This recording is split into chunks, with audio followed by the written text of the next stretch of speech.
Hello the student, welcome back to magic concept YouTube channel. तो आज के इस लेक्चर में हम लोग आप लोग के लिए लेकर आए हैं मैजिक कॉन्सेप्ट के द्वारा ही carbon and its compound lecture chapter number 4 class 10। इसका वन शॉट वीडियो मैं आप लोग के साथ में लेकर हाजिर हूँ।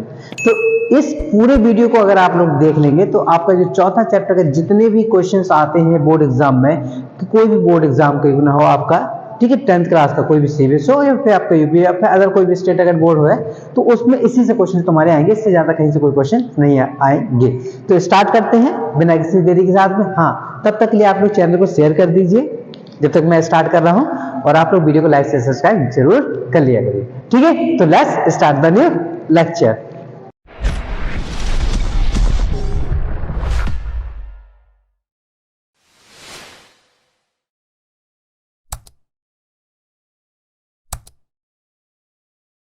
तो हम इस चैप्टर में सबसे पहले डिस्कस क्या करने वाले हैं, एक्चुअली कार्बन एंड कंपाउंड यानी कार्बन के बारे में डिस्कस करने वाले हैं।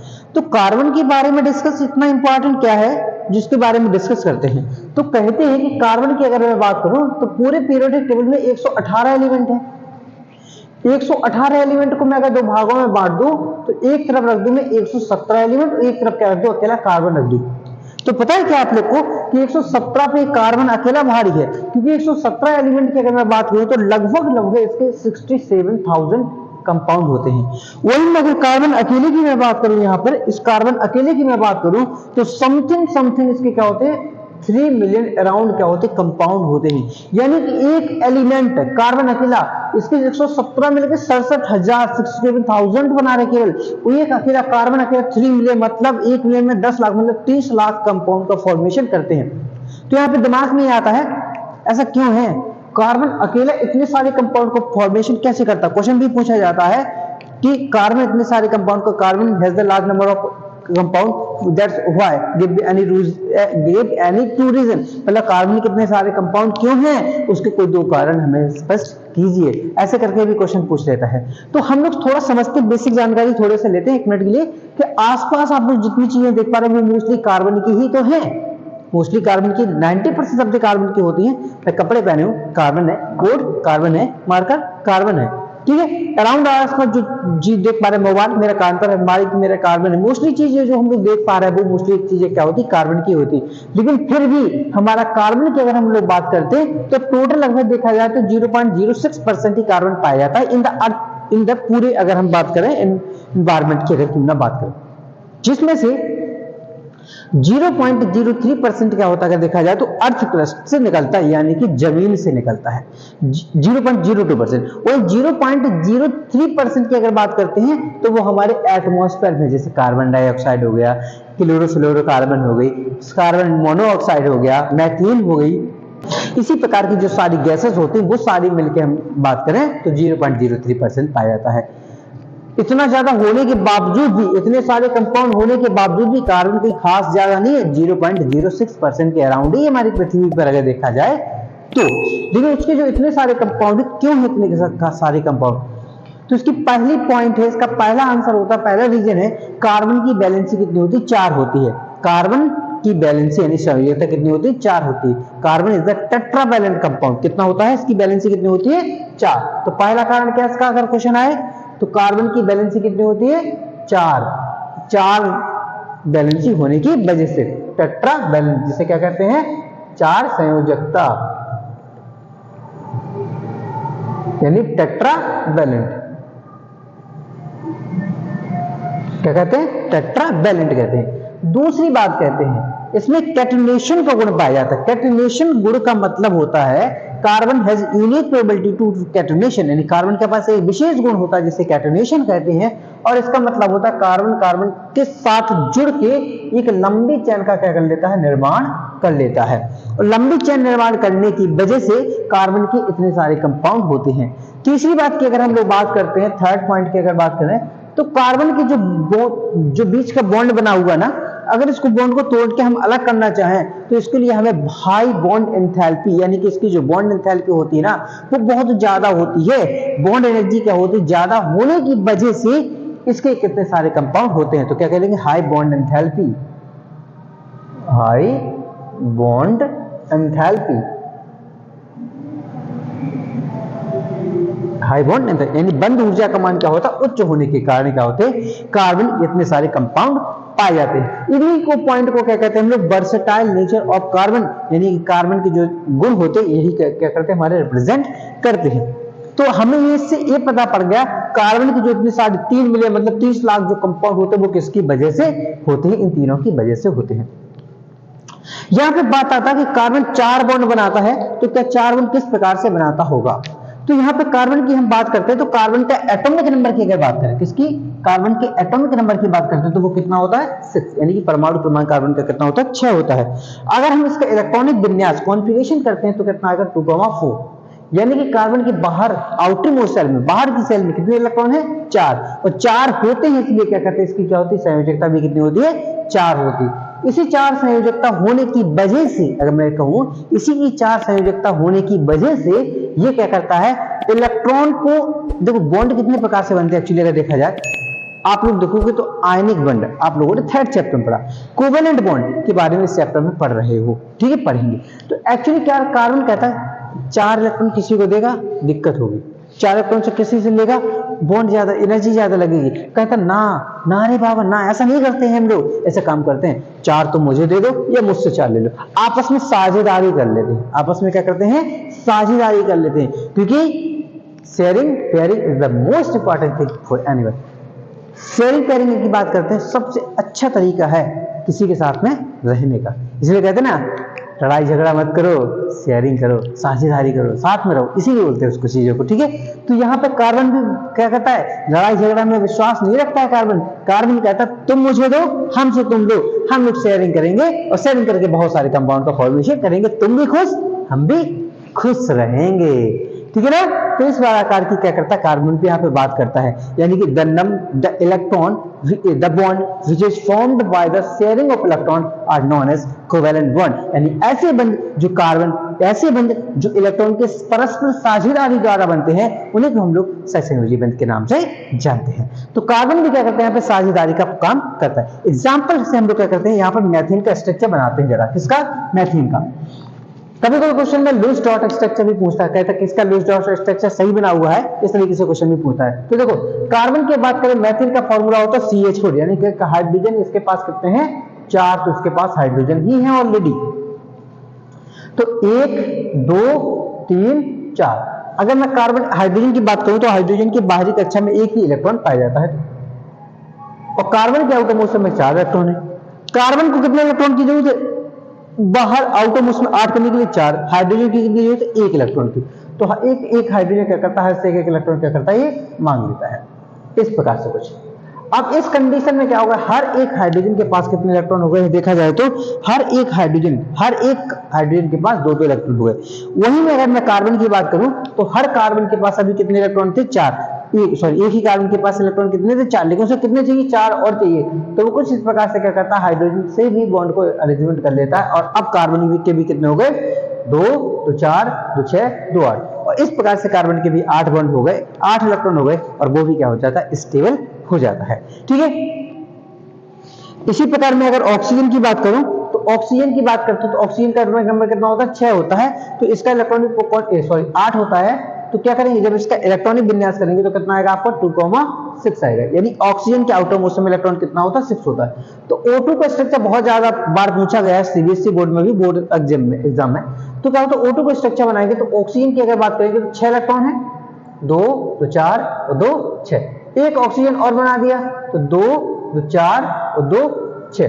तो यहाँ पे अगर देखो तो ऑक्सीजन को भी कितने करने 8 करने, और कैसे 8 इलेक्ट्रॉन कर सकता है, इससे क्या करेगा ये 2 इलेक्ट्रॉन ले ले, 2 2 4 2 6 2 8 हो गए, इसको भी 2 इलेक्ट्रॉन की जरूरत है, इसने भी क्या कर लिया इलेक्ट्रॉन के ले लिया, तो 2 2 4 2 6 2 8। तो यहाँ पे आपस देखो कितने इलेक्ट्रॉन की साझेदारी कर रहा है, 2 इलेक्ट्रॉन की शेयरिंग कर रहा है ना, तो टोटल शेयर पर इलेक्ट्रॉन 4, तो इनके बीच में डबल बॉन्ड का फॉर्मेशन हो जाता है।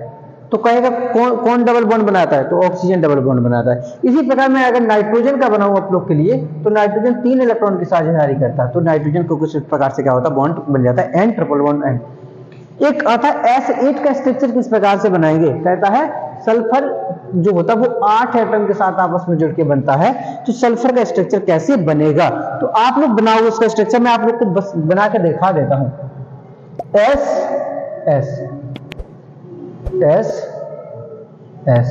एक्चुअली अगर मैं सल्फर की बात करता हूं तो सल्फर के बाहरी कक्षा में 6 इलेक्ट्रॉन होते हैं। कितने होते हैं? 6 इलेक्ट्रॉन होते हैं, क्योंकि सल्फर का एटॉमिक नंबर कितना होता है? 16 होता है। तो 2 8 6, तो इसके पास 2 इलेक्ट्रॉन की जरूरत है, तो एक एक इलेक्ट्रॉन की क्या करता है? साझेदारी। एक एक इलेक्ट्रॉन की साझेदारी करता है। तो कुछ इस प्रकार से क्या होता है? सल्फर का क्या होता है? स्ट्रक्चर। सल्फर का स्ट्रक्चर आप लोग का बन जाता है। तो ये होता है सल्फर का एसिड का स्ट्रक्चर की अगर बात करते हैं तो इस प्रकार से क्या होता है? आपका सल्फर का स्ट्रक्चर बना होता है। यहाँ पे इन सब में इसकी बात करें, यहाँ पे बात करें, यहाँ पे बात करें, यहाँ पे बात करें, सब जगह जो बॉन्ड बने, बंध बने हुए, वो कौन से बने? सहसंयोजी बंध बने हुए। क्वेश्चन बहुत पेपर में पूछा जाता है, कहते हैं इनमें से बताओ किसके पास आयनिक बंध है, किसके पास सहसंयोजी बंध है। तो आप लोग को आंसर सिंपल सी बात याद रखना, एक बात क्या याद रखो, कार्बन कहीं दिख जाए कोवेलेंट बॉन्ड सहसंयोजी बंध, कार्बन दिख जाए कहीं पर सहसंयोजी बंध, आंख नीच के आंसर लगा दोगे आप लोग, सही।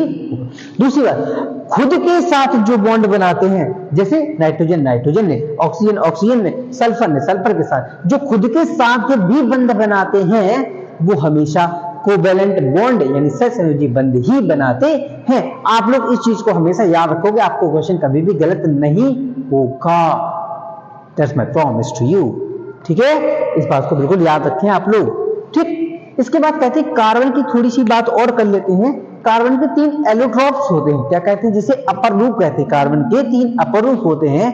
कौन कौन से होते हैं, क्या उनके काम होते हैं? आप लोग को एक एक करके रखना, उनका याद रखोगे। मैं आप लोग को बताते जा रहा हूं क्योंकि देखो पेपर है पास में, तो इतना डिटेल में नहीं पढ़ रहा है हम लोग चैप्टर, लेकिन जितना पढ़ रहा है वो सब जरूरी चीजें हैं। ठीक है, तो उनके बारे में आप लोग चीजें सुनते चलो केवल, जो मैं बोल रहा हूं आप लोग के लिए। ठीक है, तो कार्बन के 3 एलोट्रॉप्स होते हैं, और तीनों एलोट्रॉप्स की अगर हम बात करते हैं तो कहते हैं पहला हीरा। हीरा के बारे में आप लोग सब लोग जानते होंगे, हीरा क्या हमारा सबसे महंगी धातु महंगा है। पहली बात तो वो तो बात अलग हो गई हमारी, कहते हैं ना, वो तो बात अलग हो गई। हीरा कहाँ पाए जाते हैं? पन्ना। पन्ना कहाँ पर है? मध्य प्रदेश। ये आप लोग के हिस्ट्री का क्वेश्चन हो गया जो मैप में आता है। ठीक है, ये भी बात हो गई आपकी। ठीक है, तीसरी बात है हीरा की हम लोग मैथ की बात करते हैं साइंस के अकॉर्डिंगली, हीरा सबसे लेसर मैटर होता है, हीरा सबसे हार्डेस्ट मटेरियल होता है। ठीक है, हीरा से कोई ज्यादा हार्ड नहीं होता है। ठीक है, हीरा का यूज क्या होते हैं? अगर यूज की बात करते हैं तो मेकिंग द ज्वेलरी, क्या बनाते हैं उससे? ज्वेलरी वगैरह उससे हीरा से बनती है, बनती कि नहीं बनती? तो हीरा से क्या बनाते हैं हम लोग? ज्वेलरी वगैरह बनाते हैं। साथ में हीरा से क्या है, कहां पे यूज करते हैं? जो ग्लास कटिंग टूल्स होते हैं ना, जो कटिंग टूल्स होते हैं उनमें भी क्या करते हैं हम लोग? डायमंड का यूज करते हैं। ठीक है, डायमंड का जो स्ट्रक्चर होता है वो 3D स्ट्रक्चर कहलाता है। क्या होता है? 3D स्ट्रक्चर होता है, इसी वजह से सबसे ज्यादा क्या होता है? हार्ड होता है। फिर दूसरा जो एलोट्रॉप्स है वो कार्बन का, उसे कहते हैं ग्रेफाइट। कैसे कहते हैं? ग्रेफाइट की बात करते हैं। ग्रेफाइट को आप लोगों ने देखा होगा, ग्रेफाइट वर्क करता है ल्यूब्रिकेंट। किसकी तरह काम करता है? ल्यूब्रिकेंट की तरह काम करता है। और इसको हम लोग कहाँ यूज करते हैं? पेंसिल में जो लगी हुई होती है ना, जिसे हम लिखते हैं पेंसिल में, ब्लैक कलर का होता है, वो भी क्या होता है? आपका ग्रेफाइट ही होता है। ग्रेफाइट में चाहे देखें, चाहे हम लोग हीरा में देखें, दोनों में, डायमंड में देखें, दोनों की कंडीशंस में क्या होता है? यहाँ पे जो बॉन्ड बने होते हैं वो कौन से होते हैं? आपके कोवेलेंट बॉन्ड बने हुए होते हैं। बस ग्रेफाइट में क्या होता है? 6 मेंबर की रिंग, 6 मेंबर की रिंग आपस में लेयरिंग बाय लेयरिंग से जुड़ी हुई होती है आपकी। वहीं अगर मैं बात करता हूँ थर्ड आइसोटोप की बात करता हूँ, तो थर्ड आइसोटोप हमारा फुलरीन। क्या है हमारा? फुलरीन। फुलरीन की अगर बात करें तो कहते हैं जो फुलरीन होता है उसमें एक्चुअली 60 कार्बन, 60 कार्बन से मिलकर बनी हुई थी, जिसे हम लोग क्या करते हैं? C60 के नाम से भी क्या करते हैं? जानते हैं। इसमें एक्चुअली क्या होता है? कुछ 5 मेंबर 5 कार्बन की रिंग होती है, कुछ क्या होती है? 5 कार्बन की रिंग, और कुछ क्या होती है? 6 कार्बन की रिंग आपस में मिलकर। देखो इसमें कह रहे हो आप 5 कार्बन कहां पर है, तो आप लोग देखो 1 कार्बन, 2 3 4 5, 3 4 5 6। अगर देखो तो जहां से बेंड हुआ होता है ना, वहां पे क्या होता है? कार्बन होता है। जैसे 5 कार्बन की रिंग, 6 कार्बन की रिंग, इस प्रकार से कुछ फुटबॉल लाइक स्ट्रक्चर होता है जो फुलरीन कहलाता है। फुलरीन की बात करते हैं तो कैंसर ट्रीटमेंट में क्या करते हैं? इसका अक्सर यूज किया जाता है। जो कैंसर थेरेपी वगैरह होती है उनमें क्या करते हैं हम लोग? अक्सर फुलरीन का यूज करते हैं। ठीक है, हाइड्रोकार्बन क्या होते हैं? कहते हैं हाइड्रो मतलब हाइड्रोजन, कार्बो मतलब कार्बन। ऐसे कंपाउंड जो हाइड्रोजन तथा कार्बन से मिलकर बने हुए होते हैं उन्हीं को क्या कहते हैं हम लोग? हाइड्रोकार्बन कहते हैं। उन्हें क्या कहते हैं हम लोग? हाइड्रोकार्बन कहते हैं। जो हमारे हाइड्रोकार्बन होते हैं 2 प्रकार के होते हैं। कितने प्रकार के होते हैं हमारे? 2 प्रकार के होते हैं। को कहते हैं सैचुरेटेड हाइड्रोकार्बन, सैचुरेटेड हाइड्रोकार्बन यानी कि बोलते हैं संतृप्त। संतृप्त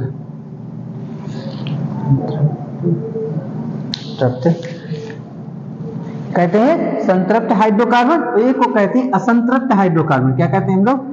असंतृप्त हाइड्रोकार्बन कहते हैं, यानी अनसैचुरेटेड, अनसैचुरेटेड हाइड्रोकार्बन कहते हैं। सैचुरेटेड संतृप्त हाइड्रोकार्बन का मतलब होता है जब कहीं कार्बन कार्बन के बीच में, जब कहीं कार्बन कार्बन के बीच में अगर सिंगल बॉन्ड हो तो उसे सैचुरेटेड संतृप्त हाइड्रोकार्बन, और कार्बन कार्बन के बीच में या तो डबल बॉन्ड हो या फिर कार्बन कार्बन के बीच में क्या होगा, ट्रिपल बॉन्ड होता है, तो उसी को क्या कहते हैं हम लोग? अनसैचुरेटेड हाइड्रोकार्बन कहते हैं। ठीक है, संतृप्त सैचुरेटेड का मतलब कार्बन कार्बन के बीच में डबल बॉन्ड, अनसैचुरेटेड का मतलब कार्बन कार्बन के बीच में ट्रिपल बॉन्ड। कभी कभी अंतर पूछ लेगा तो क्या इतना ही लिखोगे? क्या नहीं, इतना तो लिखना ही, और क्या लिख सकते हो? जितने भी संतृप्त रिएक्शन सैचुरेटेड हाइड्रोकार्बन होते हैं ये हमेशा सब्स्टिट्यूशन रिएक्शन देते हैं। कौन सी रिएक्शन देंगे? सब्स्टिट्यूशन मतलब विस्थापन अभिक्रिया देंगे। वहीं असंतृप्त अनसैचुरेटेड हाइड्रोकार्बन की अगर हम लोग बात करेंगे ये एडिशन रिएक्शन देते हैं, यानी योगात्मक अभिक्रियाएं देते हैं। इतनी चीज और याद रखो। इसके बाद में अगर चेन क्या होता है? एक होता है चेन, एक होता है ब्रांच और एक होता है रिंग। चेन का मतलब क्या होता है? जब कार्बन कार्बन एक सीधी श्रृंखला में जुड़े हुए थे उसे क्या कहते हैं हम लोग? चेन कहते हैं। ब्रांच का मतलब क्या होता है? कार्बन कार्बन जो सीधी श्रृंखला में जुड़ा हुआ है अगर उसी में ऊपर नीचे एक आदि CH3 वगैरह कोई लगा दें, ऊपर नीचे कुछ CH3 या फिर अदर कोई चीज लगा दे, कोई कंपाउंड लगा दे, तो उसी को क्या कहते हैं हम लोग? ब्रांच कहते हैं। रिंग का मतलब क्या होता है? तो रिंग का मतलब सिंपल सी भाषा में होता है कि जो अगर कोई कार्बन कंपाउंड है उसको हम चारों तरफ से क्या कहते हैं? साइक्लो बंद श्रृंखला बना दें, बंद श्रृंखला जिसे कहते हैं, तो उसी को क्या कहते हैं हम लोग? क्या कहते हैं? रिंग कहते हैं। तो इसे क्या कहेंगे हम लोग? रिंग कहते हैं। ठीक है, इसके बाद में कहा था कि फंक्शनल ग्रुप, क्रियात्मक समूह की बात करते हैं हम लोग। किसकी बात करते हैं? क्रियात्मक समूह। आप लोग उनको नोट भी करते चलिएगा साथ में तो ज्यादा बेटर रहेगा आप लोग के लिए। तो हम इसके बाद में कुछ क्रियात्मक समूह की बात कर लेते हैं जो आप लोग की क्लास में है। तो देखो सबसे पहले क्रियात्मक समूह आप लोग को याद रखना है तो वो है एल्कोहल। किसके बारे में रखना है? एल्कोहल। अगर किसी कार्बन से OH लगा हुआ है, किसी कार्बन से OH लगा हुआ हो तो उसे क्या कहते हैं हम लोग? एल्कोहल कहेंगे। क्या कहेंगे? एल्कोहल। अगर किसी कार्बन से CHO लगा हुआ हो, पेपर में आपसे पूछ लेगा इसमें कौन सा क्रियात्मक समूह है, तो याद रखना CHO लिखा होगा या फिर ऐसे लिखा होगा C डबल बॉन्ड O और उसी कार्बन से H लगा हुआ होगा, तो ये कहलाता है एल्डिहाइड। ये क्या कहलाएगा? एल्डिहाइड। अगर किसी कार्बन से डबल बॉन्ड O लगा हुआ हो कुछ इस प्रकार से, ठीक है, और इधर क्या लगा? इधर भी कार्बन, इधर भी कार्बन, या इसी को हम लोग लिख सकते हैं, ऐसा भी लिखा हो सकता है CO इस प्रकार से। तो ये जो ग्रुप लगा इसे क्या कहते हैं? कीटोन कहते हैं। इसे क्या कहते हैं? कीटोन कहते हैं। और आपका अगर कहीं कार्बन पे क्या लगा? C डबल बॉन्ड से O भी लगा है, कार्बन से डबल बॉन्ड से ऑक्सीजन भी लगा है और फिर क्या लगा है? OH भी लगा है, तो इसे कहते हैं हम लोग कार्बोक्सिलिक एसिड कहते हैं। इसे क्या कहते हैं? एसिड। यानी कि अगर ऐसा भी लिखा हुआ हो सकता है तो इस ग्रुप को कहते हैं हम लोग एसिड कहते हैं। इसे कौन सा करेंगे हम लोग? एसिड कहते हैं। तो एल्कोहल OH लगा होगा तो एल्कोहल, CHO लगा होगा तो एल्डिहाइड, CO लगा हुआ होगा तो कीटोन, और COOH ऐसे लिखा हुआ हो फिर ऐसे लिखा हुआ हो तो इसका मतलब होता है वो कार्बोक्सिलिक एसिड लगा हुआ है। ठीक है, फिर साथ में एक चीज और रखना, ये फ्लोरीन, क्लोरीन, ब्रोमीन और आयोडीन, इनकी भी बात कर लेते हैं। ये भी हमारे क्या होते हैं? एज ए प्रीफिक्स तौर पर इनका भी हम क्या करते हैं? अनुलग्न के तौर पर इनका भी फंक्शनल ग्रुप में भी नाम यूज कर लेते हैं। इनके नाम के लिए फ्लोरो, क्लोरो, ब्रोमो, आयोडो का क्या करते हैं हम लोग? IUPAC नाम में भी क्या करेंगे? इनका यूज करते हैं। ठीक है, इसके बाद आप लोग सुनो होमोलोगस सीरीज, समजातीय श्रेणी किसे कहते हैं? तो बस एक छोटी सी बात याद रखना, फंक्शनल ग्रुप सेम टाइप के, होमोलोगस सीरीज से मतलब क्या रखना? सेम टाइप के फंक्शनल ग्रुप हो, साथ में CH2 का डिफरेंस हो। Functional group same, different in CH2, homologous series हो गया आपका। तो पेपर में क्वेश्चन आता है, मैं आप लोग को बताता हूँ, बोर्ड में काफी बार क्वेश्चन भी पूछा गया, तो देख लो आपने इस क्वेश्चन को, ठीक है। ये क्वेश्चन काफी बार यूपी बोर्ड में पूछा गया है कि इनमें से, सीबीएसई में भी है, इनमें से किसमें कौन होमोलोगस सीरीज को रिप्रेजेंट कर रहे हैं। ऑप्शन है, पहला नंबर है, कह रहा है CHO, ठीक है, और CH4। दूसरा ऑप्शन देकर रखा आपका CH4 और CH2 डबल बॉन्ड CH2। तीसरा ऑप्शन देकर रखा आपका CH2OH और साथ में CH3 CH2OH। और चौथा ऑप्शन आप लोग का देकर रखा है CH3OH और CHO। कह रहे इसमें से होमोलोगस सीरीज कौन सा रिप्रेजेंट कर रहा है, ठीक है। चलो देखो, यहाँ पे एल्डिहाइड एल्किन नहीं है ना, सेम फंक्शनल ग्रुप नहीं है। देखो मैथिन है, एल्किन और डबल बॉन्ड आ गया, गलत हो गया। फंक्शनल ग्रुप से हम देखना है पहली बात तो। देखो एल्कोहल एल्कोहल दोनों एल्कोहल हैं, दोनों में देखो यहाँ पे किसका अंतर, देखो एक कार्बन 3 हाइड्रोजन, यहाँ पे 2 कार्बन और 5-6 हाइड्रोजन हो गए इसमें। तो अंतर किसका है, एक CH2 का। देखो इनमें बीच में एक CH2 लगा, इसमें CH2 नहीं लगा हुआ है, तो अंतर किसमें है, CH2 में। CH2 ग्रुप मतलब फंक्शनल ग्रुप सेम, और अगर CH2 में डिफरेंस होता है तो उसी को क्या कहते हैं हम लोग, होमोलोगस सीरीज के नाम से क्या करते हैं, जानते हैं। साधारण भाषा में अगर मैं बोलूं तो आप लोग को इतनी कुछ चीजों को क्या रखो, बिल्कुल ही याद रखो। अब हम बात करते हैं IUPAC नोमेनक्लेचर की, इस चैप्टर की, ठीक है, तो उसको भी देख लो बहुत अच्छे से। देखो अगर मैं आपसे IUPAC की बात करता हूं, किसकी बात करता हूं, IUPAC एक प्रकार की एक संस्था है, ठीक है, जिसका काम है पंडित वाला। IUPAC का काम क्या होता है, पंडित वाला, यानी कि कंपाउंड। पंडित का क्या करते हैं, हम लोगों के नाम रखते हैं ना, रखते कि रखते हैं। और IUPAC का जो तत्व, एलिमेंट, कंपाउंड खोजे जाते हैं, उनका नाम ये रखता है। तो ये किस प्रकार से पंडित की तरह हुए ना। तो IUPAC मतलब पंडित, कौन से पंडित, जो क्या करते हैं, एलिमेंट यानी कंपाउंड के बारे में नाम देता हो, उसे क्या कहते हैं हम लोग, IUPAC कहते हैं। इसका नाम क्या है पूरा, तो international union of pure applied chemistry, इसको नाम से जानते हैं। International union of pure applied chemist भी कहा जाता है इसको, ठीक है। आप लोग की सिंपल सी भाषा में 3 चीजें याद रखो जो मैं बता रहा हूं, आप लोग इतना रखो IUPAC के बारे में, तो आप लोग को IUPAC कर ले जाओगे। बाकी अगर लोग आप लोग को केवल IUPAC देखना, तो मैं आप लोग के कमेंट में ही मैं आप लोग को यहाँ पर डिस्क्रिप्शन में IUPAC के कुछ वीडियो डाल दे रहा हूं, तो आप लोग उनको देख लेंगे। तो बाकी आप लोग अगर कोई भी IUPAC में रिलेटेड दिक्कत आ रही है, उनको देख लोगे तो सॉल्व हो जाएगी। और उसके बावजूद भी दिक्कत आ रही है, आप लोग कमेंट में लिख देना, मैं उसको आपको सॉल्यूशन प्रोवाइड कराऊंगा, ठीक है, दैट्स माय प्रॉमिस। चलो देखो जरा, एक को कहते हैं प्रीफिक्स। प्रीफिक्स का मतलब आप लोग को रखना है साइड चेन, क्या रखना है, साइड चेन। और साइड चेन का नाम क्या करते हैं, सबसे पहले लिखते हैं, सबसे पहले इसका नाम लिखेंगे, साइड चेन का नाम लिखते हैं। साइड चेन में कौन आएगा, फ्लोरीन, क्लोरीन, ब्रोमीन, आयोडीन और CH3 और C2H5। आप लोग को इतना ही याद रखना है। फ्लोरीन को फ्लोरो कहेंगे, क्लोरीन को क्लोरो कहेंगे, फ्लोरीन को क्या कहेंगे, क्लोरीन को क्लोरो, ब्रोमीन को ब्रोमो, आयोडीन को आयोडो, CH3 को मैथिल और C2H5 को एथिल कहोगे, ठीक, इतनी याद रखें। दूसरी बात क्या होती है इसमें, कार्बन की संख्या, जिसे हम लोग बर्ड रूट के नाम से क्या कहते हैं, बर्ड रूट या फिर रूट बर्ड के नाम से क्या करते हैं, जानते हैं। इसका मतलब क्या होता है, कार्बन की संख्या, number of carbon atom, number of carbon atom. आप लोग को पता होगा, एक कार्बन को मैथ कहते हैं, 2 कार्बन को एथ कहते हैं, 3 कार्बन को प्रोप कहते हैं, 4 कार्बन को ब्यूट कहते हैं, 5 कार्बन को पेंट, 6 कार्बन को हेक्स, 7 कार्बन को हेप्ट, 8 कार्बन को ऑक्ट, 9 कार्बन को नॉन, उसी प्रकार से 10 कार्बन को क्या कहते हैं, डैक कहते हैं। इसके आगे भी होता है, लेकिन आप लोग को इतना ही क्या करना, याद रखना है। इसके बाद में तीसरा जो होता है आपका, आपकी क्लास के अकॉर्डिंगली, वो सफिक्स होता है। क्या होता है, सफिक्स होता है आपका।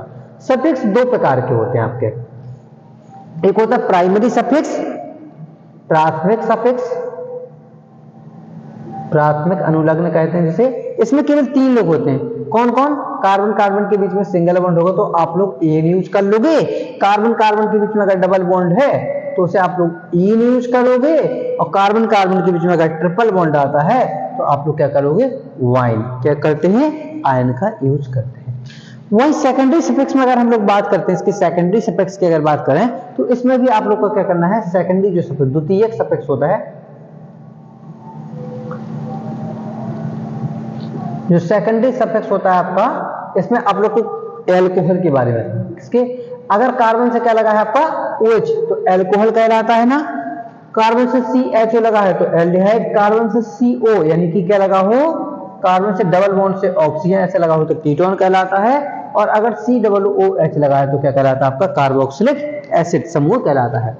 OH लगा होगा तो ऑल, एल्डिहाइड लगा होगा तो अल, क्या लगाओगे? अल, कीटोन लगा होगा तो ओन, और अगर सी एसिड लगा है तो क्या यूज करोगे? ओइक एसिड आप लोग यूज करोगे। ठीक है, इतनी चीजें बस याद रखो। ये क्या होता है? साइड चेन, जो ऊपर नीचे लगे हुए हो ये साइड चेन कहलाएंगे तुम्हारे।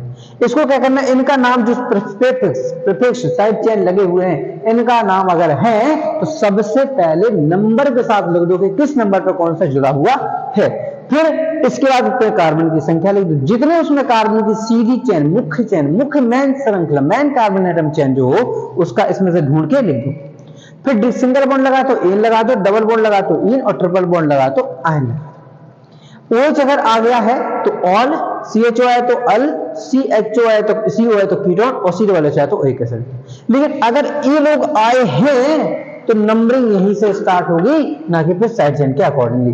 अगर इनमें से कोई आ गया double bond, triple bond, OH, CHO, CO, COOH, तो नंबरिंग हमेशा यहीं से स्टार्ट होती, ना कि यहां से होगी। हम लोग एक दो क्वेश्चन भी क्या कर लेते हैं, एग्जाम्पल भी ट्राई कर लेते हैं। जैसे देखो, मान लो लिखा है CH3 CH3, 2 कार्बन है, क्या नाम कहते हैं? एथ, तो क्या कहेंगे? एथ। कार्बन कार्बन के बीच में सिंगल बॉन्ड है तो क्या लगाएंगे? एन, तो क्या हो जाएगा नाम इसका? एथेन। जैसे लिखा मान लो CH3 सिंगल बॉन्ड CH, ऊपर CH3 लगा दिया और फिर लिखा है CH3, क्या नाम हो जाएगा? देखो, ये आपकी मेन चेन हो गई। ऊपर कौन लग गया है? CH3 को कहते हैं मेथिल। नंबर कर लो, कहां से करोगे? जहां से हमारा साइड चेन पास में पड़ता हो, दोनों तरफ से बराबर पड़ रहा है तो कर दो 1 2 3। ठीक है, अब इस कंडीशन में क्या होगा देखा जाए तो दूसरे पे CH3 लगाना तो क्या लिखेंगे हम लोग? नाम 2 मैथिल, और कितने कार्बन है मुख्य श्रृंखला में? 3, और 3 कार्बन को क्या कहते हैं?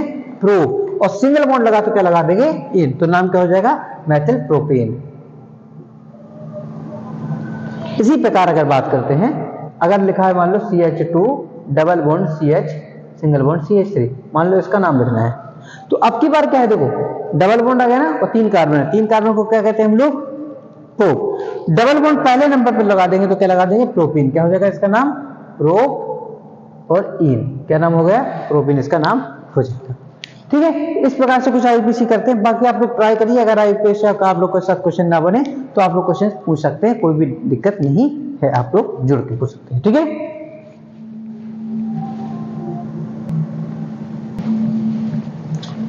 इसके बाद हम लोग बात करते हैं आइसोमेरिज्म की, समवायता की बात करते हैं। किसकी बात करेंगे हम लोग?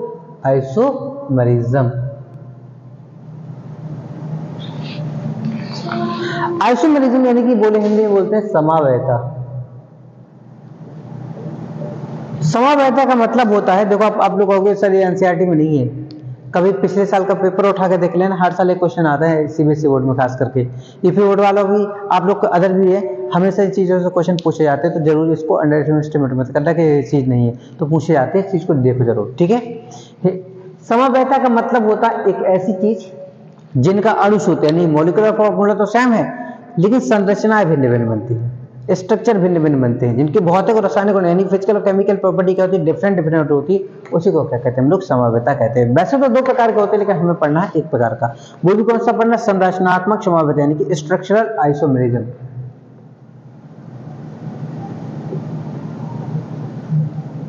यानी कि स्ट्रक्चरल आइसोमेरिज्म की हम बात कर रहे हैं, संरचनात्मक समवायता, संरचनात्मक समवायता की बात करने जा रहे हैं। इसमें एक्चुअली होता क्या है, ये दो प्रकार के, इसमें वैसे भी काफी प्रकार के, लेकिन हम इसमें भी कितने प्रकार के पढ़ेंगे, दो। एक को पढ़ेंगे हम लोग चेन आइसोमेरिज्म। क्या पढ़ेंगे हम लोग? Chain isomerism. पहला नंबर पर कौन है? चेन आइसोमेरिज्म, ठीक है, यानी श्रृंखला समवायता की बात कर रहे हैं हम लोग। किसकी बात कर रहे हैं? श्रृंखला समवायता। दूसरा जो आता है आपका, वो आता है क्रियात्मक समवायता। कौन सा आता है? क्रियात्मक समवायता, ठीक है, क्रियात्मक समवायता आता है, यानी फंक्शनल ग्रुप आइसोमेरिज्म। इसको चेन आइसोमेरिज्म कहते हैं। क्या कहते हैं हम लोग? Functional group, functional group isomerism कहते हैं। तो पहले हम चेन आइसोमेरिज्म की बात कर लेते हैं। चेन आइसोमेरिज्म कहता है जिनका मॉलिक्यूलर फॉर्मूला सेम हो but different in chain, carbon की चेन में अंतर हो, तो जिसको क्या कहते हैं हम लोग? चेन आइसोमेरिज्म कहते हैं। जिसमें आप लोग को याद रखना बिल्कुल, C4H10 के स्ट्रक्चर बनते हैं दो। इसके स्ट्रक्चर कितने बनते हैं आप लोग? C4H10 के स्ट्रक्चर कितने बनेंगे आपके? दो संरचना बनती है। दूसरी बात करें, C5H12 कितने संरचना बनते हैं? तीन बनते हैं। C6H14 इसकी संरचना बनती है, 5 संरचनाएं बनती हैं। बिल्कुल याद रखना, पेपर में डिट्टो ऐसा क्वेश्चन देखने को मिल सकता है कि C4H10 की संरचना 2, C5H12 की संरचना 3, C6H14 की संरचना कितनी होती है? 5 होती है। मैं आपको सबकी बना के दिखा देता हूँ। C4H10 की संरचना देखो, देखो किसमें अंतर? 4 कार्बन 4 को सीधा जोड़ दो, CH2 CH2 CH3। देखो 4 कार्बन सीधे जोड़ा है तो क्या नाम हो जाएगा इसका? ब्यूटेन। क्या नाम है इसका? ब्यूटेन। अगर मैं इनमें से एक CH3 एक कार्बन को साइड में लगा दूं कुछ इस प्रकार से, CH3 CH CH3 और CH3, तो देखो जरा 3 कार्बन से एक जैसे लगे, ऊपर क्या लगा? देखो अब 3 कार्बन की चेन है इसमें कितने कार्बन की थी? 4 कार्बन की चेन थी। तो 4 कार्बन का नाम हो गया था ब्यूटेन। अब की बात दूसरे पे क्या लग गया? CH3, तो क्या नाम हो जाएगा? 2 मेथिल ब्यूटेन इसका नाम है। देखो देखो दोनों में 4, 1 2 3 4 कार्बन है, इसमें भी देखो 1 2 3 4 कार्बन है। हाइड्रोजन देखो 3 2 5 5 2 7 3 10 है, 10 हाइड्रोजन है। 3 1 4 3 7 3 10 हाइड्रोजन, यानी कि देखो 4 कार्बन दोनों में और 10 हाइड्रोजन है, लेकिन संरचनाएं नाम भिन्न भिन्न हो गए, डिफरेंट हो गए। इसी वजह से क्या है? एक दूसरे के चेन आइसोमेरिज्म। उसी प्रकार C5H12 की अगर मैं बात करता हूं तो कुछ इस प्रकार से स्ट्रक्चर बनते हैं, CH3 CH2 CH2 और CH2 और CH3, जिसकी पहली संरचना हो जाएगी। ये क्या? इसके नाम है पेंटीन। क्या नाम है इसका? पेंटीन। तो इसका नाम क्या हो जाएगा आपका? पेंटीन। 5 कार्बन की सीधी चेन है तो क्या हो जाएगा? पेंटीन। अगर मैं एक कार्बन को साइड में लगा दूं, एक कार्बन को क्या लगा दूं मैं? अगर साइड में लगा दूं, क्या लिखूं? CH3 CH2 CH CH3 और CH3। अब इसका जो नाम हो जाएगा वो नाम क्या हो जाएगा इसका? 2 मेथिल ब्यूटेन। इसका नाम क्या हो जाएगा? 2 मेथिल ब्यूटेन।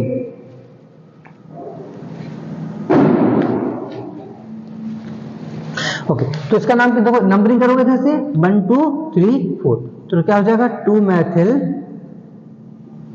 ब्यूटेन क्या हो जाएगा? इसका नाम हो जाएगा। वही मैं तीसरी संरचना की अगर मैं बात करूं तो कुछ इस प्रकार से बनेगी। देखो CH3 C, एक ऊपर CH3 लगा दिया, एक मैंने नीचे CH3 लगा दिया और CH3, ठीक है जरा। अब देखो 5 ही कार्बन इसमें भी, देखो 1 2 3 4 5 हाइड्रोजन, देखो 3 3 6 3 9 3 12, इसमें देखो 1 2 3 4 5 कार्बन। हाइड्रोजन देखो 3 2 5 1 6 6 3 9 3 12 हाइड्रोजन है। इसका नाम भी हो जाएगा, देखो अगर आप लोग देखो 1 2, दूसरे कार्बन पे क्या है? देखो 1 2 3, दूसरे कार्बन पे आपके पास 2 CH3 लगी है, तो नाम क्या लिख देंगे? 2 2 डाइमेथिल, और 3 कार्बन की चेन बची है ना, तो प्रोपेन कहते हैं। 3 कार्बन को क्या कहते हैं हम लोग? प्रोप, और सिंगल बॉन्ड है तो ईन, तो इसका नाम हो जाएगा 2 डाइमेथिल प्रोपेन। क्या हो जाता है? इसका नाम हो जाता है। तो इस प्रकार से क्या होता है? ब्यूटेन की संरचना और पेंटीन वाली की 3 संरचना बनती है, वो आपको मैंने बना के दिखा दी है। आप लोग C6H14 की 5 संरचना ट्राई करोगे, आप लोग को बनती है नहीं? अगर नहीं बनेगी तो आप लोग कमेंट में जरूर करिए, मैं आप लोग को कमेंट में आप लोग को इसका सॉल्यूशन भी दे दूंगा, आप लोग जरूर बताइए। दूसरा होता हमारा क्रियात्मक समवायता। क्या है आपका? फंक्शनल आइसोमेरिज्म है। याद रखना फंक्शन में आप लोग को कुछ जनरल फॉर्मूला भी याद रखने हो, पेपर में डायरेक्ट पूछ भी लेता है कि इसका जनरल फॉर्मूला क्या है। अगर कभी भी लिखा हुआ हो CnH2n+2, ये लिखा होता है जनरल फॉर्मूला किसका है आपका, एल्किन का। किसका है, एल्किन का है। इसी प्रकार अगर CnH2n लिखा हुआ है तो किसका जनरल फॉर्मूला है, एल्किन का है। इसी प्रकार CnH2n-2 लिखा है तो जनरल फॉर्मूला किसका है आपका, एल्काइन का है। अंतर क्या है, दो जुड़े थे, दो कम हो गए और कम हो गए, तो एक बॉन्ड था, दो बॉन्ड हो गए, तीन बॉन्ड, जितने हाइड्रोजन कम होते जा रहे दो दो, उतने डबल बॉन्ड बढ़ते जा रहे, बॉन्ड बढ़ता जा रहा है। ये तो ठीक है, लेकिन आपको मेन जो रखना वो रखना है CnH2n+2 डॉट एक अगर ऑक्सीजन आ जाता है तो ये जो सामान्य सूत्र है आपका जनरल फॉर्मूला, ये एल्कोहल का है। एक इसका है, एल्कोहल का है। ठीक है, अगर कभी भी इस फार्मूले में कोई मैच कर रहा है तो वो हमेशा एल्कोहल ही बनाएगा। आपका क्वेश्चन आएंगे तो इस प्रकार से बताओगे। ठीक है, कभी लिखा हुआ हो CnH2n और O लगा हुआ हो, तो अगर कभी भी इस फॉर्मूले से मैच करे कोई क्वेश्चन तो वो एल्डिहाइड और कीटोन का सामान्य सूत्र होगा। क्या बनेगा इससे, या तो एल्डिहाइड होगा या तो फिर कीटोन होगा। ठीक है, लेकिन अगर CnH2n और O2 कितने ऑक्सीजन आ गए आपके पास, जितने कार्बन डबल हाइड्रोजन है लेकिन दो ऑक्सीजन अगर आ जाए तो ये जो सामान्य सूत्र होता है ये आपका होता है कार्बोक्सिलिक एसिड का होता है या फिर ईस्टर का होता है। ये बहुत बार पूछता है ईस्टर ईस्टर ईस्टर करके। ईस्टर की जो स्मेल होती है ना वो फ्रूटी स्मेल होती है। ठीक है, स्वीट स्मेल होती है इसकी। ईथर की जो स्वीट होती है वो कैसी होती है, स्वीट एंड फ्रूटी स्मेल की तरह का होता है, इसकी खुशबू होती है। ठीक है, आप लोग को इतनी चीजों को बिल्कुल याद रखिए फंक्शनल ग्रुप के बारे में। ठीक है,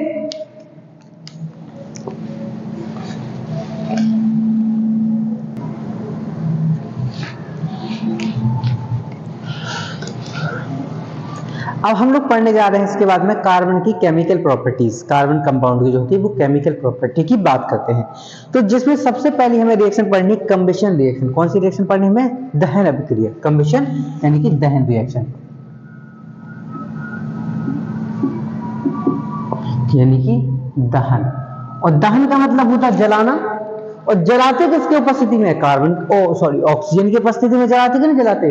तो कंबशन का मतलब होता है अगर कार्बन को हम लोग ऑक्सीजन की उपस्थिति में जलाएंगे तो क्या मिलेगा हमें, धुआं ही तो मिलेगा। लकड़ी को जलाएंगे तो धुआं मिलेगा, कार्बन को जलाया ऑक्सीजन की उपस्थिति में क्या मिला, धुआं। धुआं के साथ में क्या मिलती है हमें, उजाला, रोशनी, लाइट, हीट भी तो मिलती है। तो क्या मिलती है, हीट एंड लाइट भी क्या होती है हमें मिलती है। साथ में क्या मिलती है, हीट एंड लाइट। तो हमें हीट भी मिलती है और उसमें क्या मिलती है हमें, लाइट भी, यानी कि प्रकाश भी मिलता है। हमें क्या मिलती है, ऊर्जा भी मिलती है। सिंपल सी भाषा में क्या कहना चाहेंगे हम लोग, ऊर्जा हमें क्या करती है, मिलती है। इसी प्रकार का अगर हम लोग ऑर्गेनिक कंपाउंड यानी कि मैथेन को जलाया, मान लो किसको जलाया, मैथेन को जलाया, तो क्या मिलेगा, देखो एक कार्बन है तो कार्बन का निकाल दो CO2, चार हाइड्रोजन है तो चार हाइड्रोजन से कितने जल बनेंगे, दो बना दो जल। तो अगर हम लोग कोई ऑर्गेनिक कंपाउंड को जलाते हैं तो हमें कौन कौन चीजें मिलेगी, CO2 और H2 क्या होती मिलती है, साथ में ऊर्जा यानी कि एनर्जी भी मिलती है हमें, यानी कि हीट है और हीट एंड लाइट भी मिलती है लार्ज अमाउंट में, काफी ज्यादा एनर्जी में।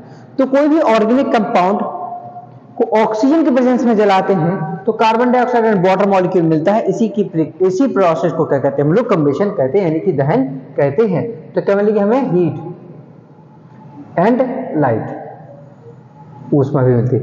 साथ में अगर मैं मान लो यहीं पे एल्कोहल को जला दूं, किसको जला दूं, एल्कोहल यानी CH3CH2OH, तो भी क्या मिलेगा, ऑक्सीजन की प्रेजेंस में जलाएंगे तो CO2 ये भी निकालेगा, दो कार्बन है तो दो CO2 निकाल देगा, प्लस यहाँ पे कितने हाइड्रोजन, देखो 3 तो 5 1 6 हाइड्रोजन है तो निकाल देगा 3H2O निकाल देगा। और प्लस हीट और लाइट तब भी मिलती है। तो हम लोगों ने काफी बार एक्सपेरिमेंट भी किया, आप लोग देखना चाहें तो देख भी सकते हैं। तो रिएक्शन को देखो बैलेंस कर लेते हैं। तो यहाँ पे कितने ऑक्सीजन, 3 है, यहाँ पे कितने, 2 2 4 3 7 यहाँ पे है।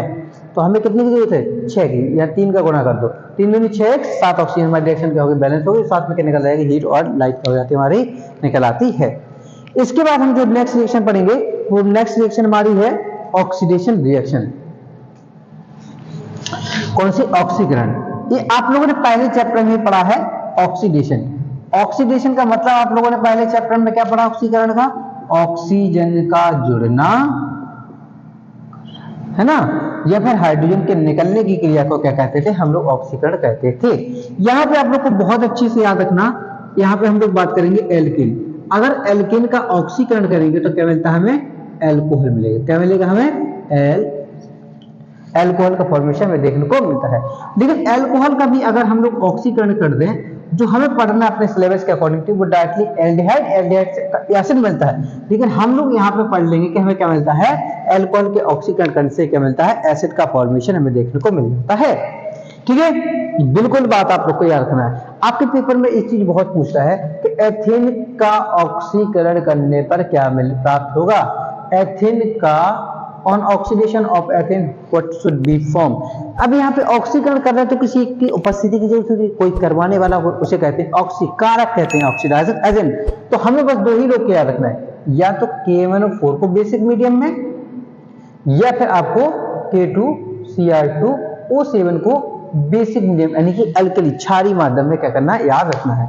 तो अगर एल्किन का ऑक्सीडेशन करेंगे तो क्या मिलेगा हमें, एल्कोहल। ठीक है, दो कार्बन है तो दो कार्बन का ही एल्कोहल आप लोग को मिलेगा। तो देखो क्या मिलेगा, दो कार्बन का एल्कोहल CH3CH2OH।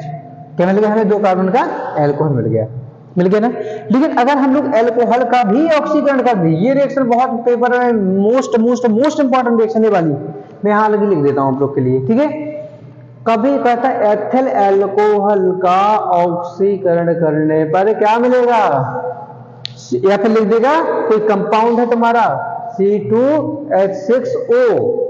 ठीक है, C2H6, दो कार्बन, 3 2 5 6 हाइड्रोजन, एक ऑक्सीजन है। On oxidation in the presence of KMnO4, किसकी प्रेजेंस में करा रहा है, KMnO4 की प्रेजेंस में करा रहा है। ठीक है, तो क्या प्राप्त होगा हमें, क्या मिलेगा हमें, KMnO4 की उपस्थिति में करेंगे तो एल्कोहल है ये। एल्कोहल तो एल्कोहल से क्या मिलता है हमें, कार्बोक्सिलिक एसिड। दो कार्बन है तो दो ही कार्बन का मिलेगा, तो क्या मिलेगा, CH3COOH। मोस्ट इंपॉर्टेंट रिएक्शन है, very very very important reaction है, आप लोग के पेपर में जरूर देखने को मिलेगी, चाहे आप किसी भी बोर्ड से क्यों ना हो। 101% रिएक्शन आपको देखने को मिलेगी ही मिलेगी। जो तीसरे प्रकार की आपकी रिएक्शन है उनकी हम बात करेंगे एडिशन रिएक्शन। एडिशन मतलब योगात्मक अभिक्रिया। कौन सी रिएक्शन, योगात्मक। योगात्मक किसमें होती है, जोड़ने वाली अभिक्रिया है। और जुड़ता कौन है, जब डबल बॉन्ड हो या ट्रिपल बॉन्ड हो तभी क्या होती है हमारी यहाँ पे एडिशन रिएक्शन हमें क्या होगी, एडिशन यानी योगात्मक रिएक्शन हमें देखने को मिलेगी। ठीक है, योगात्मक कैसे याद रखोगे आप लोग, बिल्कुल सिंपल सी भाषा में, अगर कभी भी अनसंतृप्त अनसैचुरेटेड असंतृप्त हाइड्रोकार्बन है और उसकी रिएक्शन अगर हाइड्रोजन से करा दें, असंतृप्त हाइड्रोकार्बन है और उसकी रिएक्शन हाइड्रोजन के साथ करा दें, तो बिल्कुल से याद रखना, कभी भी डबल बॉन्ड हो ट्रिपल बॉन्ड हो, हाइड्रोजन को जोड़ना हो, तो आप लोग को एक बात याद रखनी है हमेशा, मैं कहता हूं निक्की को पटाओगे तो पड़ेंगे सैंडल। किसको पटाओगे, निक्की नाम की लड़की, वैसे भी वैलेंटाइन डे चल रहा है आपका, है ना, वैलेंटाइन डे वीक, तो याद रखना इस बात को, निक्की को छोड़ देना। ठीक है, निक्की मतलब निकल, को मतलब कोबाल्ट, पटाओगे मतलब प्लेटिनम, और पड़ेगी मतलब पैलेडियम। अगर इन निकल को पटाओगे पड़ेगी, तो निक्की को पटाओगे पड़ेंगी सैंडल, इतनी सैंडल मारेगा ये, क्या होगा, डबल बॉन्ड होगा तो मार मार के सिंगल बॉन्ड में बना देगा। क्या बनाएगा सिंगल बॉन्ड में, देखो ये दो हाइड्रोजन है, एक हाइड्रोजन इधर एक हाइड्रोजन इधर दिया, तो इस कंडीशन में देखो इस कार्बन के पास भी 3 हाइड्रोजन और इस कार्बन के पास में भी क्या हुआ, 3 हाइड्रोजन, और अनसैचुरेटेड से क्या बना दिया उसने, सैचुरेटेड भी बना दिया। चाहे आप लोग याद रखो CH ट्रिपल बॉन्ड CH है, इसकी रिएक्शन भी H2 से कराई, इन द प्रेजेंस ऑफ इनमें से कोई एक ही लेना है, मान लो हमने निकल ले लिया, तो अब की बार 2 बॉन्ड तोड़ देगा, और 2 बॉन्ड तोड़ेगा तो क्या करेगा, 2 हाइड्रोजन इधर दे देगा और 2 हाइड्रोजन इधर दे देगा, तो अब की बार 4 हाइड्रोजन की यूज करें तो 2 का गुणा कर देंगे यहाँ पे। तो इस कंडीशन में देखो फिर भी CH3 और CH3 बना रहा कि नहीं बना रहा, तो CH3 कह रहे कितने भी बॉन्ड हो तुम्हारे पास कोई फर्क नहीं पड़ता है, मार मार के सिंगल बॉन्ड ही बनाएगा, इतना गुस्से में है, इसीलिए निक्की को छोड़ देना आप लोग। ठीक है, वैलेंटाइन डे मतलब याद रखना इसको। ठीक है, चलो ठीक है, इतनी चीजों को बिल्कुल याद रखो। इसे क्या कहते हैं हम लोग, एडिशन रिएक्शन। बहुत पूछता है रिएक्शन, एडिशन रिएक्शन बहुत इंपॉर्टेंट रिएक्शन है। कहता है कि अनसैचुरेटेड हाइड्रोकार्बन है, उसकी रिएक्शन निकल वगैरह के साथ करा रहे हैं, क्या बनेगा, तो सैचुरेटेड कंपाउंड एल्केन बनेगा। कहेगा ऑयल फैटी लेके रखे हो, ऑयल मतलब तेल वगैरह या बसा वगैरह लेके रखे हुए हैं, बसा वगैरह को निकल वगैरह की प्रेजेंस में अगर हाइड्रोजन के साथ रिएक्शन कराई तो क्या मिलेंगे, हमारे संतृप्त हाइड्रोकार्बन हमें देखने को मिलते हैं। आप लोग इसको जरूर नोट कर लीजिएगा, मोस्ट इंपॉर्टेंट रिएक्शन है, मैं बता रहा हूं आप लोग को।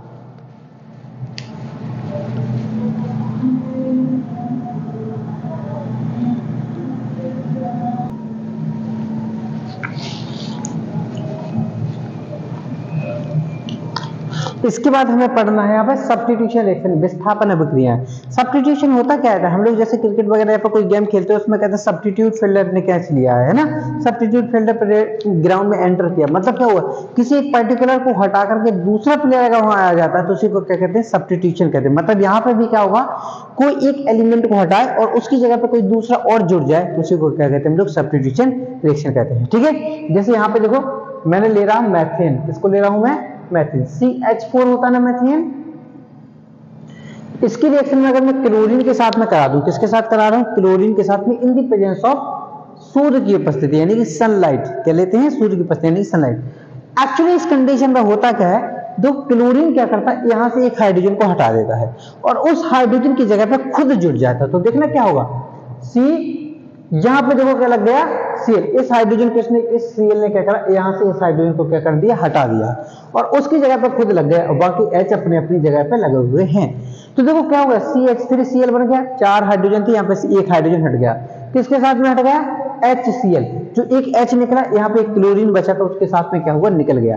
तो एक्चुअली हुआ क्या यहाँ पे, देखो जरा, अगर आप लोग देखो तो यहां से क्या हुआ, CH3 4 कार्बन, मतलब CH4 था, क्लोरीन की रिएक्शन हुई, एक हाइड्रोजन हट गया वहां से और सनलाइट की प्रेजेंस की वजह से तो उसको क्या बन गया, क्लोरोमेथिन बन गया और इसी रिएक्शन को क्या कहेंगे हम लोग, सब्स्टिट्यूशन रिएक्शन के नाम से क्या करते हैं, जानते हैं। ठीक है ना, एक सेकंड जरा,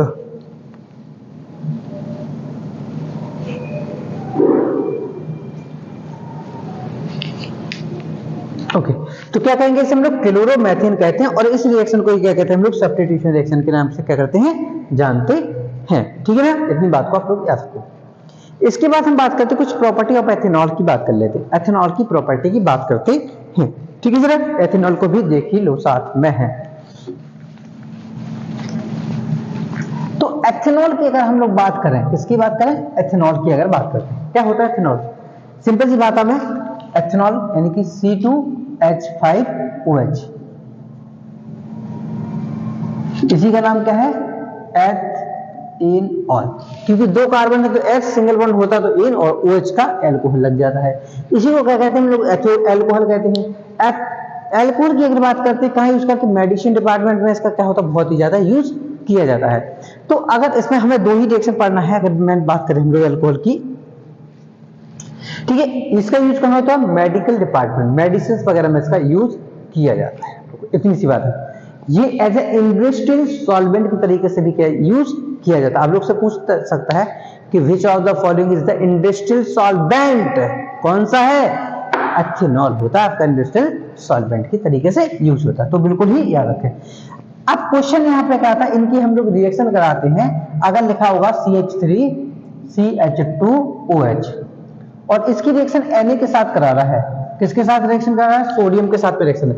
एल्कोहल की रिएक्शन जैसे सोडियम के साथ कराते हैं तो ये सोडियम क्या कर देता है, इसके हाइड्रोजन को यहाँ से सब्स्टिट्यूट कर देगा, क्योंकि सोडियम ज्यादा रिएक्टिव होता है तो उसको यहाँ से हटा देगा, क्या बचेगा, CH3CH2CH2ONA और प्लस क्या करता है, यहाँ से हाइड्रोजन गैस क्या जाती है, निकल जाती है। रिएक्शन को कर देंगे हम लोग बैलेंस, तो क्या कहेंगे, alcohol on reacting with sodium to form sodium acetate, alcohol की रिएक्शन का सोडियम के साथ कराते हैं तो सॉल्ट और हाइड्रोजन गैस बनती है, यानी सोडियम एसीटेट का फॉर्मेशन हमें देखने को मिलता है। वहीं पे अगर मैं क्या करूं, एल्कोहल की रिएक्शन एक मोस्ट इंपोर्टेंट रिएक्शन होती है आपको की, अगर कभी भी एल्कोहल को मैं अगर 443 केल्विन पे गर्म करता हूं, क्या करूं, अगर 443 डिग्री सेल्सियस पे अगर मैं क्या करूं, गर्म करूं, ठीक है, बहुत इंपॉर्टेंट रिएक्शन है, मोस्ट वेरी वेरी इंपॉर्टेंट, ये वाली भी। एथिल अल्कोहल लिया CH3CH2OH, इसको मैंने कर रहा हूं गर्म, किसकी, सांद्र, कंसंट्रेशन, सांद्र, जिसे क्या कहते हैं हम लोग, सांद्र।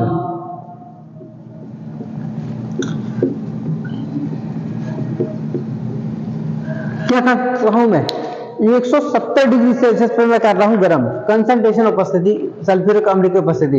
इसका काम ही है जल को निकालना, इसका काम क्या है, जल को निकालना।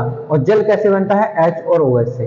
तो देखो OH तो यहां दिख गया, H और चाहिए।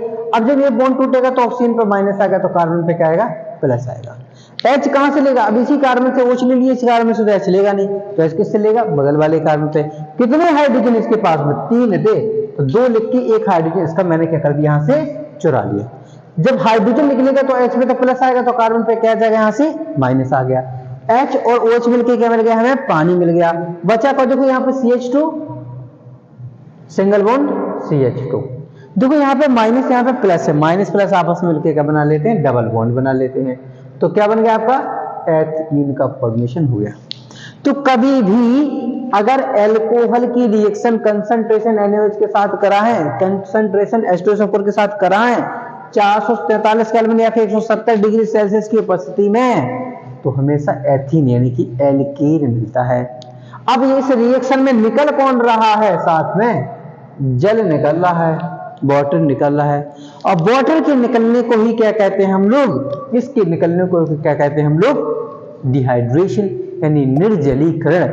इसी वजह से इस रिएक्शन का नाम क्या है, निर्जलीकरण अभिक्रिया के नाम से भी क्या करते हैं हम लोग इसको जानते हैं। ठीक है, इसके बाद में हम प्रॉपर्टी ऑफ एसिटिक एसिड यानी कि एथेनोइक एसिड की बात कर लेते हैं थोड़ा सा। तो प्रॉपर्टी ऑफ एथेनोइक एसिड की बात करते हैं तो कहते हैं एथेनोइक एसिड जो होता है एक प्रकार का क्या होता है, एसिटिक एसिड, विनेगर, सिरका। कैसे बनता है सिरका, अगर 10% सॉल्यूशन बना ले, मतलब 1 लीटर पानी लें और 1 लीटर पानी में क्या करें, यानी 1000 ml अगर हमने पानी लिया मान लो, और उसमें 100 ml को सिरका मतलब एसिटिक एसिड डाल दिया, तो अब जो एक 1100 ml का जो वीक सॉल्यूशन बन गया है वो हमारा सिरका हो जाएगा। यानी कि 10% अगर एसिटिक एसिड डाल लें, किसी भी चीज का सॉल्यूशन बनाए पानी में, तो वो क्या बन जाता है, हमारा सिरका का निर्माण हो जाता है। अगर उसी एसिटिक एसिड की रिएक्शन में एथेनॉल के साथ करा दूं, किसके साथ करा दूं, इसी एथेनॉल के साथ करो, बहुत most important reaction, very very very important, शायद ही पेपर में छूट जाए आप लोग की, बिल्कुल जरूर याद रखना, बिल्कुल 100% की बात कर रहा हूं। अगर मैं एसिटिक अम्ल की रिएक्शन किसकी करा दूं, एसिटिक अम्ल CH3 डबल बॉन्ड O और OH, ये क्या लिखा हमारा एसिटिक अम्ल, और किसके साथ रिएक्शन करा रहा हूं मैं, एथेनॉल के साथ करा रहा हूं। कि उल्टा लिख देता हूं जरा सा समझने के लिए आप लोग के, तो क्या है OH CH2 और CH3। इस रिएक्शन में भी मैं क्या कर रहा हूं, कंसंट्रेशन H2SO4 मतलब क्या ले रहा हूं, सांद्र H2SO4 ले रहा हूं मैं। किसको ले रहा हूं मैं, सांद्र H2SO4। और क्या पता है आप लोग को सांद्र H2SO4 का काम क्या है, जब भी कंसंट्रेशन H2SO4 की अगर हम लोग बात करेंगे तो क्या होता है, किसका काम है, पानी को निकालना। तो यहां से क्या निकाल दो, उसको वाटर निकाल दिया, H और OH क्या निकल गया यहां से, वाटर। बचा क्या है देखो, CH3COO, तो क्या लिखेंगे हम लोग, CH3C डबल बॉन्ड O और O। यहां से कौन बचा, देखो इतना तो निकल ही गया इतना पार्ट, तो बचा कौन, CH2 CH3, तो यहां लिख दो CH2 और CH3। और इस जो ग्रुप यहां दिख रहा है इसको क्या कहते हैं हम लोग, ईस्टर कहते हैं। और ईस्टर की स्मेल कैसी होती है, फ्रूट लाइक स्वीट स्मेल, क्या होती है, इसकी स्मेल होती है। तो ये क्या बन गया आपका, ईस्टर का फॉर्मेशन हो गया। एक्चुअली इसका लेकिन नाम क्या होता है, एथिल एथेनोल। एथिल एथेनोल क्या है इसका नाम होता है, मोस्ट इंपॉर्टेंट रिएक्शन है। इस रिएक्शन में क्या हो रहा है, देखो एसिटिक एसिड की रिएक्शन एथेनॉल के साथ में शांत सल्फ्यूरिक अम्ल की उपस्थिति में कराते हैं तो ईस्टर का निर्माण होता है। और इस रिएक्शन को हम लोग कहते हैं एसिटीकरण अभिक्रिया, एस्टरिफिकेशन अभिक्रिया के नाम से क्या करते हैं जानते हैं। इसको निर्जलीकरण, इसको एसिटीकरण क्या करते हैं, रिएक्शन के नाम से क्या करते हैं जानते हैं। बिल्कुल याद रखना, ये दोनों रिएक्शन में से एक रिएक्शन ऐसा हो नहीं सकता। 3 रिएक्शन मैंने इंपॉर्टेंट बताया, 3 में से 2 रिएक्शन आप लोग के पेपर में ना हो, ऐसा हो ही नहीं सकता है। ठीक है, फिर कुछ और रिएक्शन होती है, कुछ वही बेसिक सी रिएक्शन। अगर हम लोग एसिटिक अम्ल की बात कर रहे हो, CH3COOH, अगर इसकी रिएक्शन सोडियम के साथ करा दें तो क्या होगा, अम्ल धातु लवण और सॉल्ट, यानी सॉल्ट और हाइड्रोजन गैस मिलेगा। तो क्या बनता था, CH3COONA और प्लस हाइड्रोजन गैस क्या हो जाएगी, निकल जाएगी। रिएक्शन को कर देंगे बैलेंस। ठीक है। अगर उसी प्रकार से मैं एस्टिक एसिड को लिख लेता हूं जरा, CH3COOH, और इसकी रिएक्शन मैं करा दूं NaOH के साथ। किसके साथ कराऊं? NaOH। अम्ल क्षार क्या बनता था? Salt and water, neutralisation reaction है ना, उदासीनीकरण प्रक्रिया। तो क्या मिलेगा हमें? CH3COONA और प्लस क्या मिलेगा हमें? जल। एसिड की रिएक्शन अगर सोडियम कार्बोनेट के साथ कराऊं, किसके साथ कराऊं? Na2CO3। फिर इस reaction sodium acid metal carbonate salt CO2H2O, तो क्या मिलेगा तुम्हारे यहाँ पे? CH3COONA plus H2O plus CO2 मिलेगा। अगर मैं इसी की रिएक्शन सोडियम बाइकार्बोनेट के साथ करा दूं NaHCO3, फिर से रिएक्शन एसिड की रिएक्शन मेटल बाइकार्बोनेट के साथ, क्या मिलेगा? सॉल्ट CO2 और वाटर। तो बना लो जरा, CH3COONA प्लस CO2 और वाटर, यानी खुलेगा। तो आप ये कुछ रिएक्शंस हैं आप लोग के, बिल्कुल इतनी रिएक्शन तो क्या करना आप लोग को याद रखना ही रखना है। ये खासकर इतनी रिएक्शन ये लिखी हुई, ये को जो याद रखना, ये तो पूछ भी सकता है, नहीं पूछ सकता, लेकिन इनका तो 100% है ही है, ये आना ही आना है। तो आप लोग इनको भी क्या कर लीजिए? नोट कर लीजिए।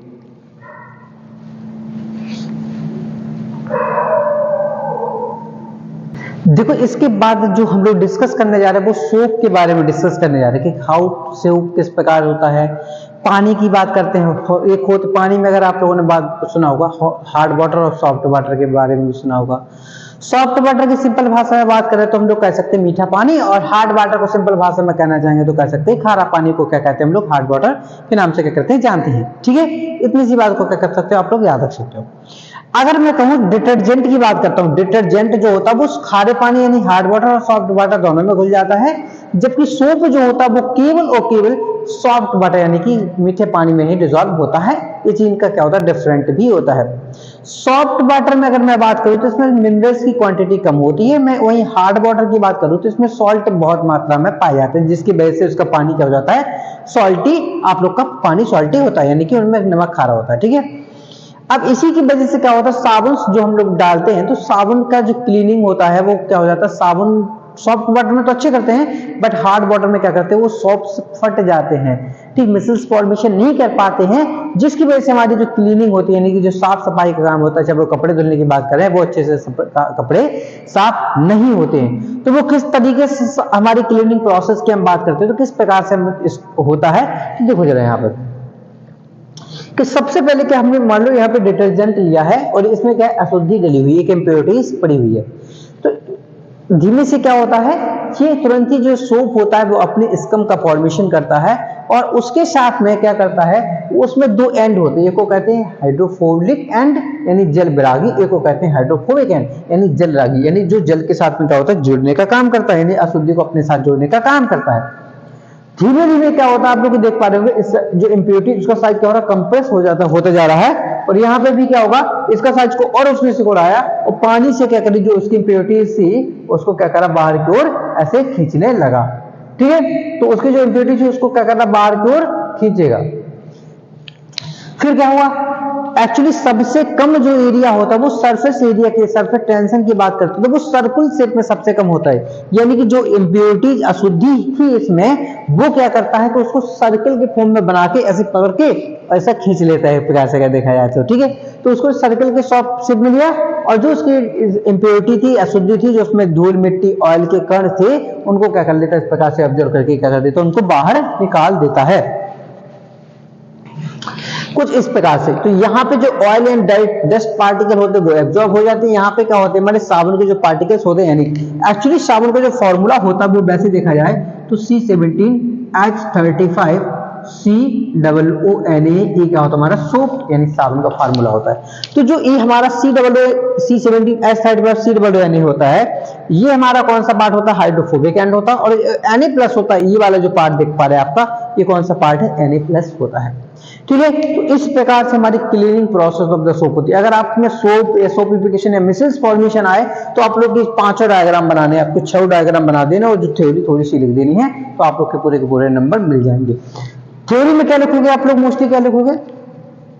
सबसे पहले डिटर्जेंट सोप को हम लोगों ने लिया, उसको घोला, तो जैसे ही वो इम्प्योरिटीज के संपर्क में आया, अशुद्धि ऑयल फैटी डस्ट पार्टिकल के संपर्क में आया, उसमें जो सोप के पार्टिकल होते हैं दो हाइड्रोफोलिक एंड और हाइड्रोफोबिक एंड का फॉर्मेशन कर लेते हैं, जिसमें जो हाइड्रोफोलिक एंड होता है और हाइड्रोफोबिक एंड जो होता है वो इम्प्योरिटीज के साथ में क्या करता है, अटैच होता है, और उसको क्या करता है, बाहर निकालने के लिए उसके सरफेस टेंशन, सरफेस एरिया को कम करके, सरफेस टेंशन को कम करके पूरे तरीके से अटैच होकर के उसको इम्प्योरिटीज के साथ में पूरे तरीके से हाइड्रोफोबिक एंड अटैच होता है और इम्प्योरिटीज को क्या कर देता है, बाहर निकाल देता है। इस पूरी प्रोसेस को हम लोग मिसेस फॉर्मेशन के नाम से क्या करते हैं, जानते हैं, जिसमें हमारा जो फैटी पार्ट होता है C17H35 COO माइनस वाला जो होता है, ये हमारे कहलाते हैं हाइड्रोफोबिक एंड कहलाते हैं, जिसमें Na प्लस क्या होता है, हमारा हाइड्रोफिलिक एंड के नाम से क्या कहलाता है, जाना जाता है। तो इसी प्रकार से क्या होता है, हमारा सोपिफिकेशन या फिर मिसेस फॉर्मेशन की प्रोसेस ही चलती है। आप लोग को यही काम करना है अगर आप लोग को सोप वगैरह डिटर्जेंट के फार्मूले में आए। सोप डिटर्जेंट में अंतर क्या होता है, तो सबसे बेस्ट अंतर है कि सोप जो होता है वो सॉफ्ट वाटर में काम करता है, हार्ड वाटर में फट जाता है और काम नहीं करता है, अपनी क्लीनिंग एंड मिसेस फॉर्मेशन का काम नहीं करता है। जबकि जो डिटर्जेंट होता है आपका सॉफ्ट वाटर में भी उतनी इफिशिएंसी के साथ काम करता है जितना वो हार्ड वाटर के साथ में इफिशिएंसी के साथ में काम करता है। तो सोप डिटर्जेंट में मेन अंतर भी आप लोग का होता है। किसी के साथ में इस वन शॉट चैप्टर हमारा पूरा कंप्लीट हुआ। हाँ, अगर आप लोग को कोई भी डाउट आए तो आप लोग कमेंट सेक्शन में पिन कर सकते हैं। बाकी कोई भी आप लोग को कोई भी समस्या आई हो, कुछ पॉइंट, कोई टॉपिक, तो आप लोग क्या कर सकते हैं, कमेंट सेक्शन में करके बता सकते हैं। मैं उसको भी आप लोग के लिए कुछ ना कुछ सॉल्यूशन जरूर दूंगा, ठीक है। मैं भी आप लोग के लिए जब 12 1 बजे रात तक आप लोग कितना काम करता हूँ, इतनी मेहनत करते, तो आप लोग एक सिंगल सा लाइक तो दे ही सकते हैं, ठीक है। तो वीडियो को लाइक से सब्सक्राइब जरूर करें और अपने क्लासमेट के साथ भी शेयर करें, उनका भी भला हो, आपका तो होगा ही, ठीक है। तो मिलते हैं न्यू लेक्चर के साथ, ठीक है। तब तक के लिए जय Shri Ram, bye bye, good night.